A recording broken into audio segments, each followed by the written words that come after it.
Just F it. Hi, I'm Romy. Hi, and I'm Carla. And together we are the Effing Madres. Madres. We are here to invite you guys into stories of some inspiring madres who have changed their lives through an F it moment. So here we go. Just F it. Hello, happy Monday. Good morning. Madre Monday. We're together. We're together. Oh my God. Knew how much I missed her. We are in the same city. We are doing this podcast for the very first time in my home, in my living room. I'm going to get your screen. I get mine. Yeah. I'm like, yeah. I'm like, there's two. Yeah. There's two of us. Yeah. So one of the madre that we are having on today is actually a friend of mine. I knew her at a very young age in LA. She's friends with me, my mother. She's incredible. She's a stylist.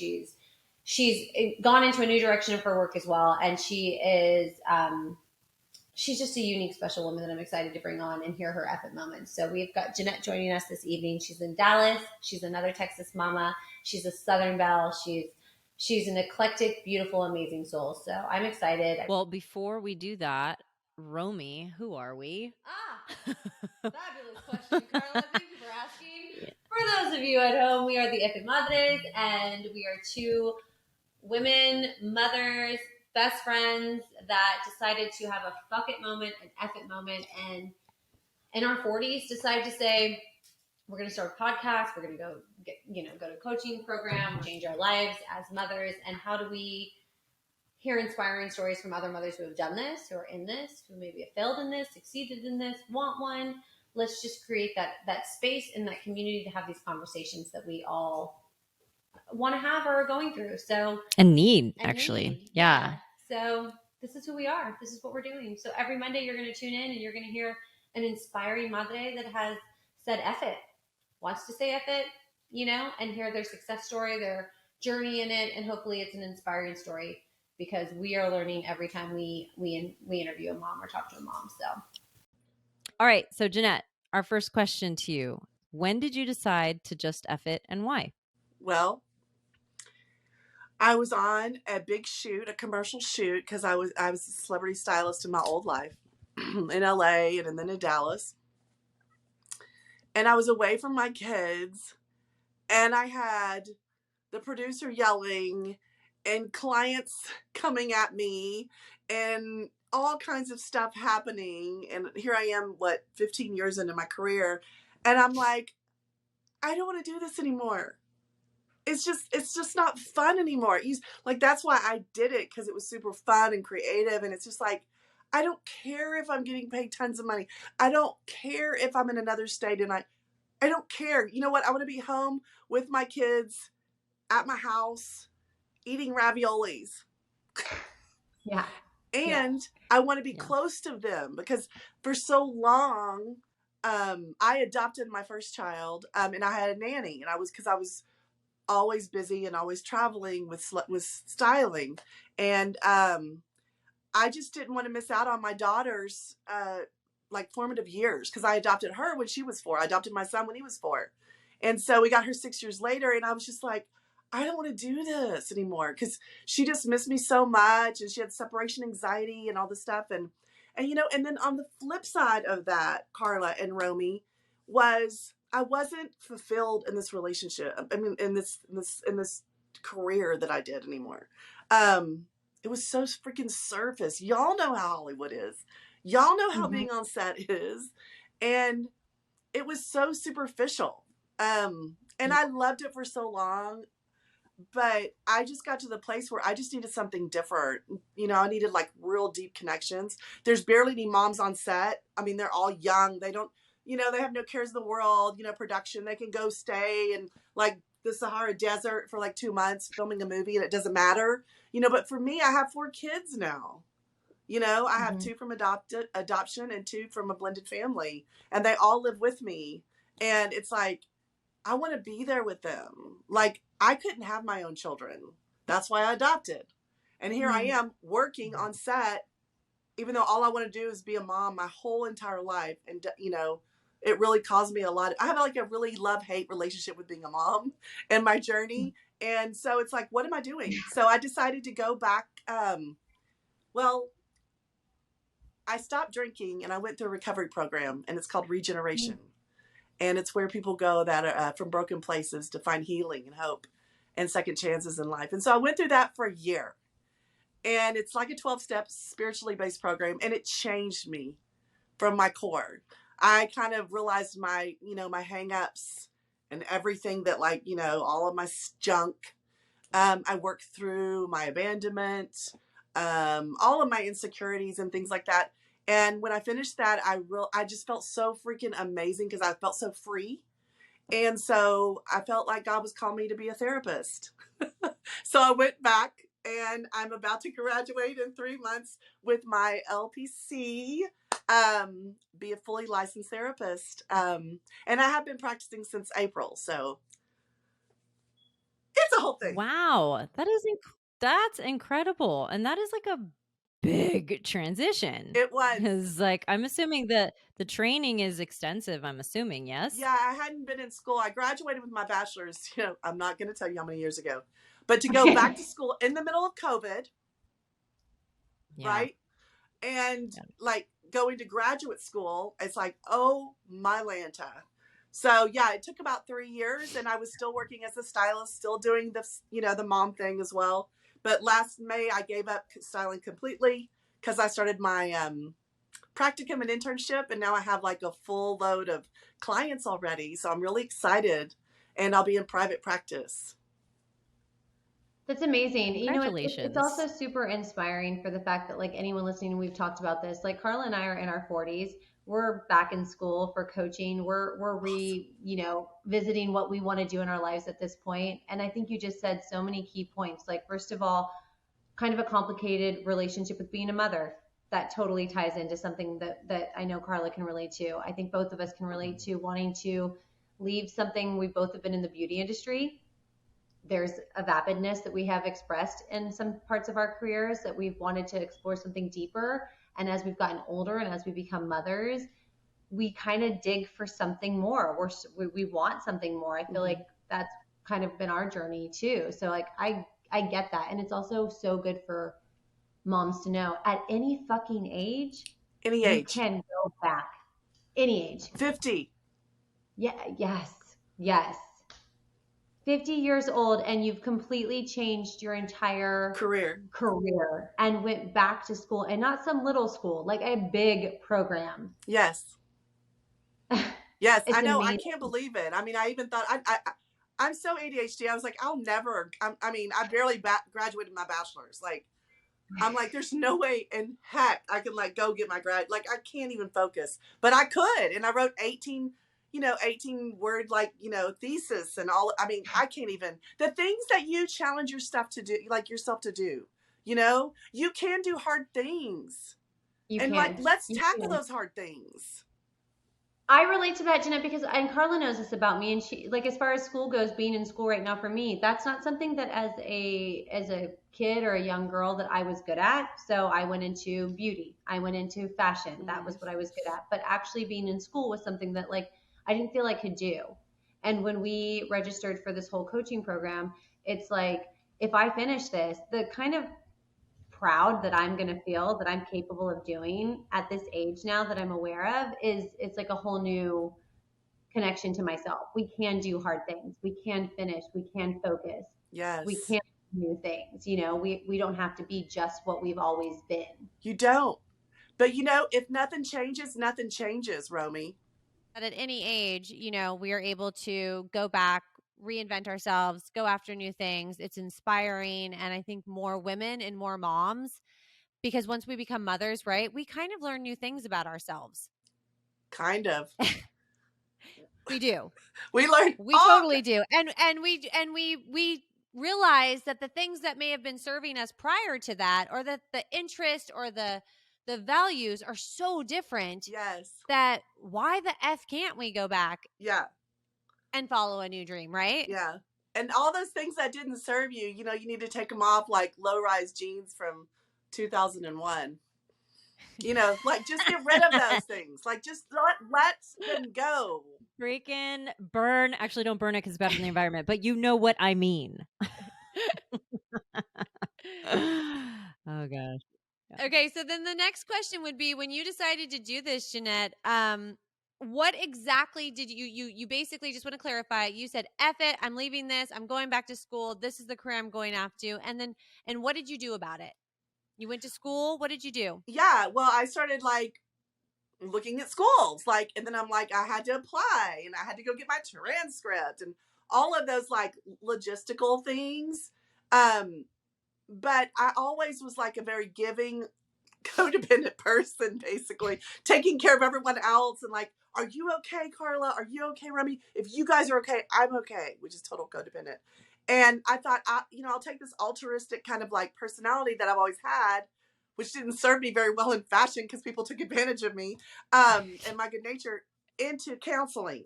And it was a very natural fit, but I had to apply.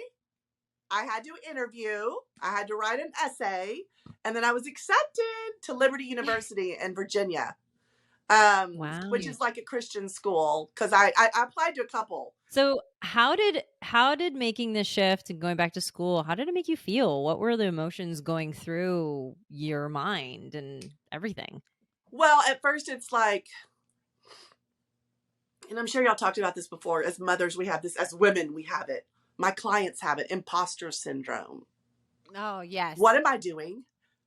Who do I think I am? I can't do this. I'm an idiot. What am I doing?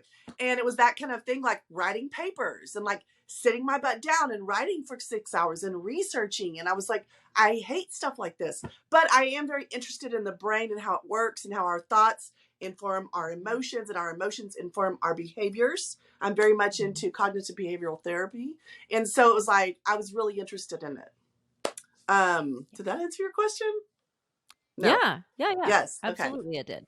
Mm-hmm. Yeah. Not only does it answer it, I think we've said it, and like you said, even though you said, you guys have probably covered this, I think it's important to say, yeah, we've covered this because it's pretty common amongst mothers, women, that we all feel when we're going into new things that we desire or we crave or we're interested in, that we're some sort of imposter. We felt that starting a podcast. We felt that going into coaching. We were like, what do we do? Are we like, can we do this? Yeah. But we have to have that self-talk, and that's what's important on here, to say, yes, I effing can. Yes. Yes, I can do this just like anybody else. And the only way anyone else got there was by, at some point, believing that they could do it, right? Well, and it's also like, why me? Well, why not you? Why not you, Romy? My God, at the age of whatever, you and Carla both, like, if you look through your resume and we did a research paper on you guys, it would have all the things that you accomplished before the age of 30. Yeah. So when you look at that, like I do with my clients, I look at the evidence. We go through when we do imposter syndrome. They come in.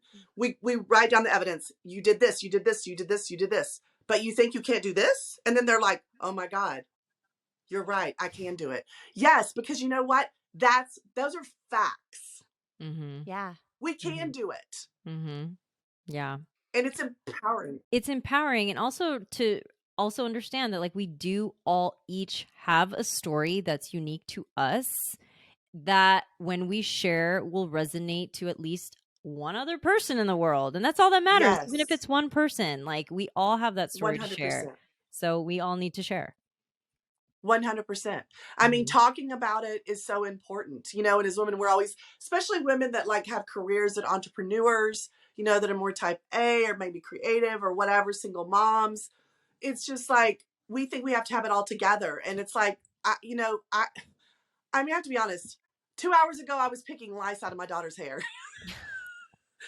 This is the third time we've done the rinse, y'all. Okay. Like, and I'm sitting here going, people just they think it's so glamorous. I'm like this like bohemian, like therapist. And it's like, oh my gosh, I'm sitting here for 2 hours, but I like to appear the way I am. I am done with the plastic Barbie syndrome. I'm done with it. Obviously, you can tell. Jeanette, this like makes me think of when we first started doing our videos. Carla and I was like, Carla, I need you to get on and do like a reel, and I need you to get on and like talk to people. And she was like, I just waxed like my mustache. I'm cooking dinner for my family. Yeah. Like she was like so raw. She had no makeup on, and I was like, I love it. this is what we need to do. I came on with a nail broken. Like it was hot mess, and we were just like, this is reality. Like Yeah. this is motherhood. Let's just really talk about it. But this is why I love this right now, is because like this is reality. This is like, and it Yes. also makes it so much more relatable, because when you hear those people that are talking that sound like they have their shit together, I mean, we all know that there are those moments that they don't, but like when we just see people that way, and then the pretty bow or whatever, we just assume, oh man, like I really don't have my shit together. Look at them. But the more we Mhm. see like the behind the scenes of people's processes and journeys, the more I think it would encourage everyone else to be like, oh shit, you know what? I can do it and be open about my stumbles, and it's okay, Mhm. you know? Absolutely. Absolutely. I have a couple moms that come into, sometimes they come in with, well, one of them comes in with her 2-year-old, and you know, she's just like all over the place, but all they need to hear is, you're a good mom. Mm, You're doing it. Like you're enough. yeah. Because so many times we feel like we aren't, and we miss this and we miss that and we miss this. But it's like, what did we not miss? Let's Yeah. focus on that. Yeah. Yeah. That's a Yeah. very good point. Yeah. And it's so Yeah. hard, you know. And I love what y'all are doing with your vibe of like encouraging women and like not being competitive, right? Comparison is the worst thing we could ever do to ourselves. Yeah, it really is. Like everybody has their time. Everybody has their journey. Everybody has their Mhm. pace. Like, don't get me wrong.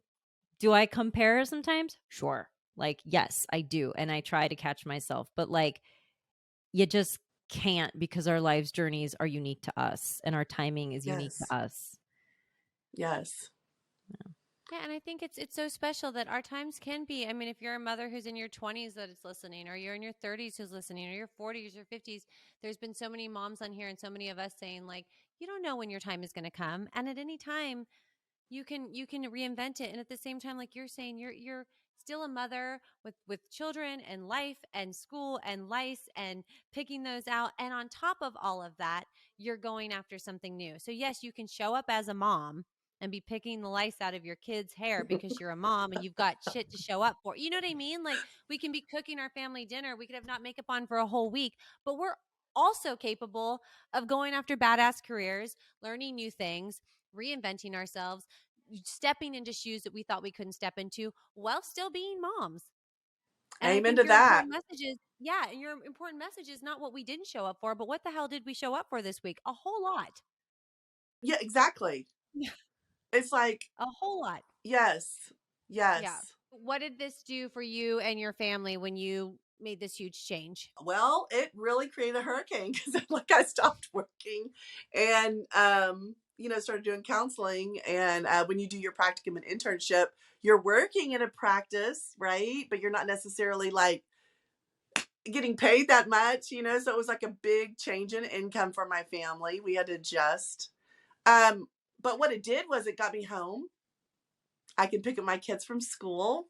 I can talk to Chloe about her day. We can sit and have a snack. And those are really cool things. I can go if she's having a situation happens at school. They're 5 minutes from my practice. I get in the car and I go. I have my own schedule. I can rearrange my calendar because you know kids get sick, things happen.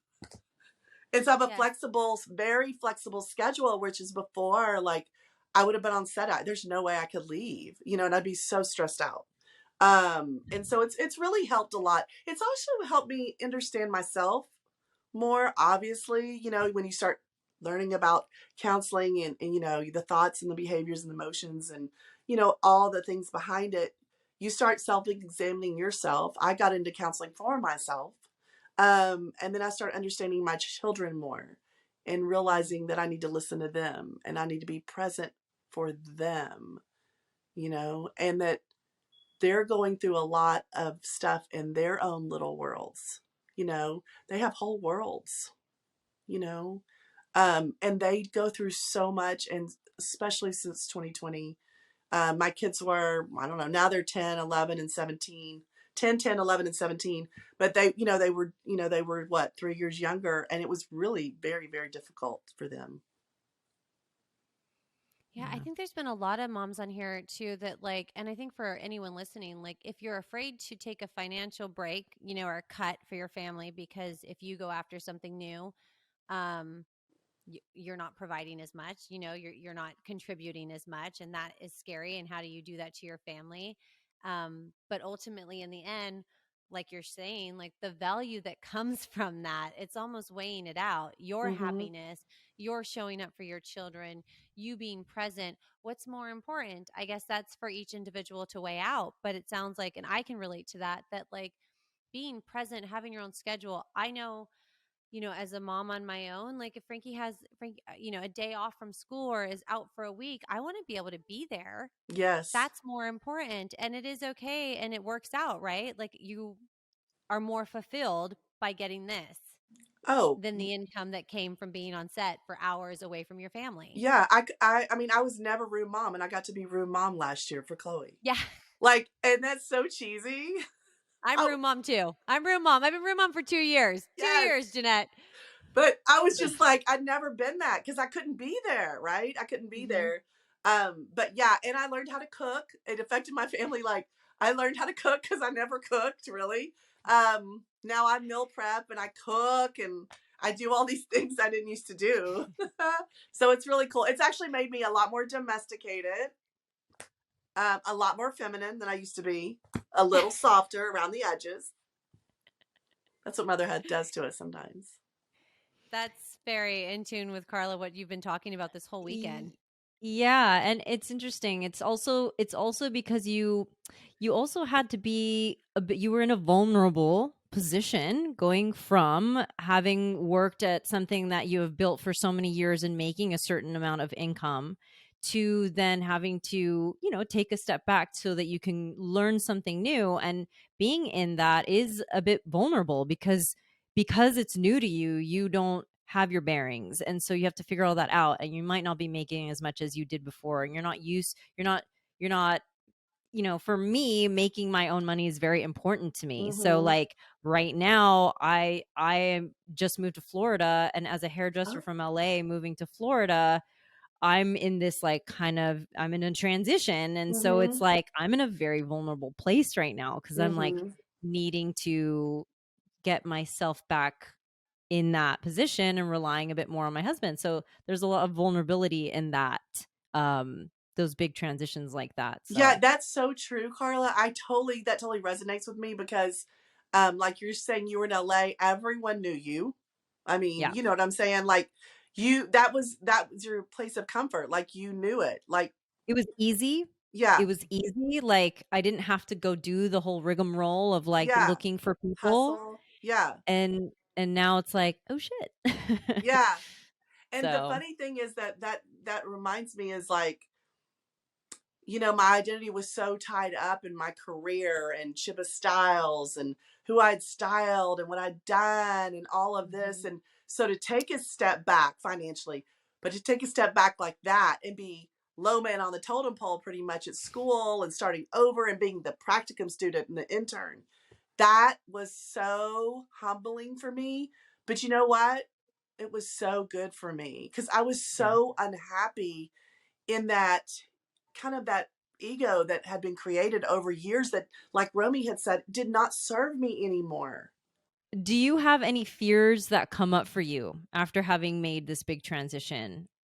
And if so, how do you combat them and stay moving forward in that effort and momentum moving forward? I am not generally a fearful person. I'm a risk taker. In fact, I probably should be more fearful. I was very fearful going into it as far as like, oh my gosh, I'm not going to have this and that, giving up. But now that I've been in it for good, like nearly 11 months, there's no fear. Wow. I'm so excited because I guess because, God has blessed me in this. He has blessed me in therapy. I got with a great practice. I have my clients I see once a week, some twice a week. I do marital counseling. I do a lot of teenage girls. I do, obviously, a lot of women that are starting over from divorce, and some first responders.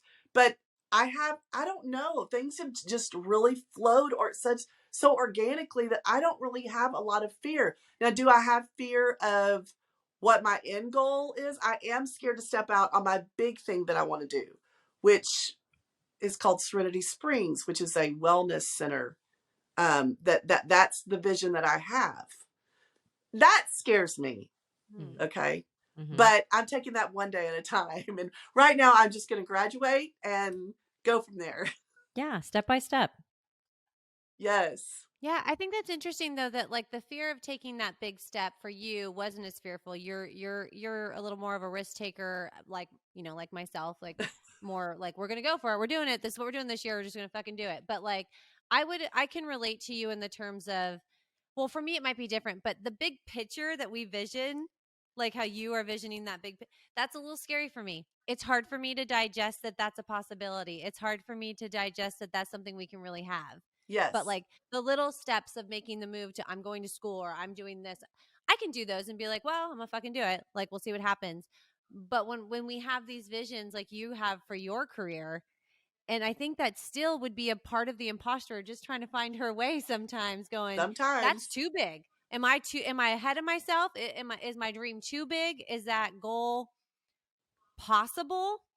Yeah. If we take it step by step, maybe, but how? And like Carla's so good, and I've talked about this, Jeanette is telling me to like speak it, own it, speak it when it happens. Not if it happens. Not if. None of that. When. I agree, because I believe words are very powerful, and they are actually, scientifically, they are.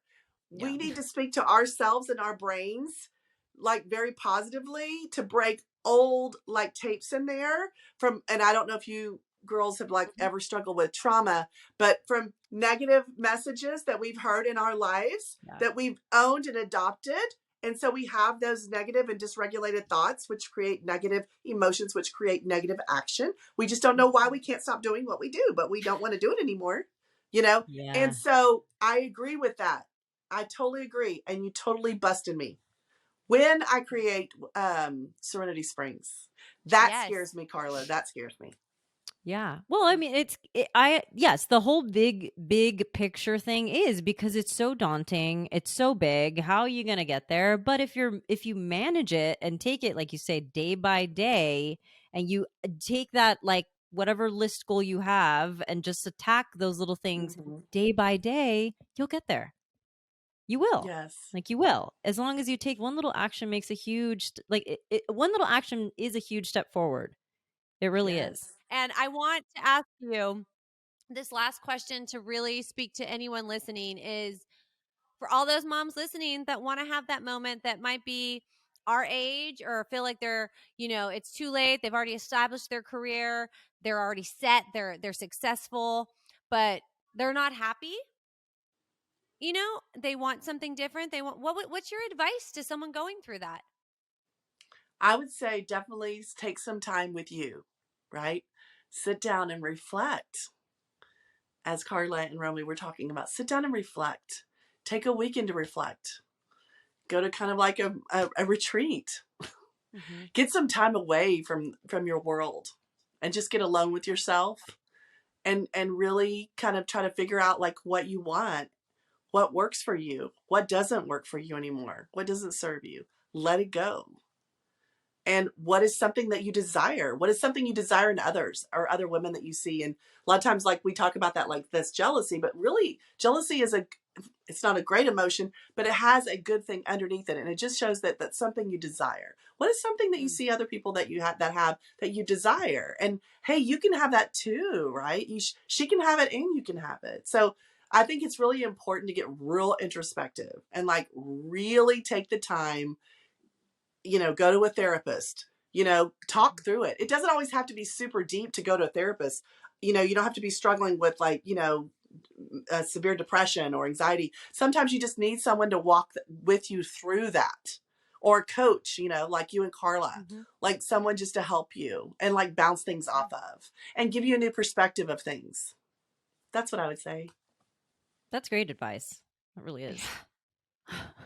I think the two things that really stuck out to me that you just said, and this is such good advice. And yes, you don't have to have huge traumatic events to need a coach or a therapist or a friend or community to really walk through things you're going through. Don't be afraid to do that. And also the idea of jealousy and finding the positive thing behind that. Because if we start looking, I love that you said that, at a woman that like I might see that I'm like, man, she has it all. She has everything I want. I'm the envy, why don't I have it? Why does she have it? If I can stop myself in that thought right now and go, no, what she has, I want. Not I can't have it. I'm jealous of her, but more, she's going to inspire me Yeah. to get that life, because that life I want. I think it would be so great if more women would just approach other women and just fucking ask. Yes. Instead of standing in the corner brewing over like what it is that they've got going, just be over there like, I really admire you. You've done all the things that I really want to do. How did you do it? Like that would be great if more people did that, because then I would think the people that were being asked would be like, let me show you. I think most people would. Like, I'm sure there'd be some that'd be like, but I think most people would be very happy and feel very flattered to be like, wow, thank you. Let me share that with you. Let me help you. Yeah, I do too. I totally agree with that. I think we don't give each other enough credit sometimes. I think so. You're right. So I think we need to be lifting each other up. And I think that is the message so much behind every episode, is just like, how do we empower? How, instead of like, she has this, she has that. No, what did you do and how can I get there? You inspire me. I want to ask you the questions. I want to hear your story. I want to understand. I want to have those moments of fearful, life-changing events, and I want to go after them. And I also want to know that like, I'm not alone. So all those things I'm telling myself about, I'm being selfish, I'm not thinking of my children, I'm not putting my family first, I'm taking a pay cut, I'm giving a career change, what am I thinking? I'm not that person, I'm this age, I can't. All those questions that we keep revisiting through these episodes and these interviews with these amazing moms like yourself is, you're not alone, and we're all here saying, go for it. Ask those questions how she got there, the woman you see that you envy, and let's figure out how the fuck you get there too. That. Like, amen that's to that. where we're at. Yeah. Amen to that. Well, Jeanette, I miss you and I love you, and I am so grateful that you made this time for us. I wanted to have you on. You were just one of those mamas. I was like, I got to get her. I know she's busy. I'm following her through social media and your journey. And thank you for making the time to share your story with us. It is inspiring. You are inspiring. And this is the time that I would say, please shout out to everybody where they can find you, see you as a therapist. Like, what are your links and networks? Okay, well, I'm Jeanette Talks on Instagram and on Facebook, even though no one's on that. And then I'm at rockwallcounselingandwellness.com. You can book me there. So that's where I'm at, and I love following you guys. I love what you're doing, and I'm a big supporter. And anytime I can help you guys, y'all just holler on over here in Dallas. Aw, thank you so much. That means a lot to us. It really does. Yeah. And I love your energy. You just like pumped me up. I hope I can sleep tonight. I've not been able to sleep the past few nights, and now I'm pumped up. So I don't know what I'm going to do. Me too. Well, I love you guys. Y'all are amazing. Y'all are beautiful inside and out. Keep doing what you're doing. I can't wait to see you guys set the world on fire. Aw. Thank you. You too. We're going to be coming to your retreats. You're going to be coming to our retreats. Like, we're doing retreats together. Women like, supporting moms, supporting moms. Yes. Come on down to Serenity Springs. Do some hot yoga. Some meditation. Oh my God. Yes.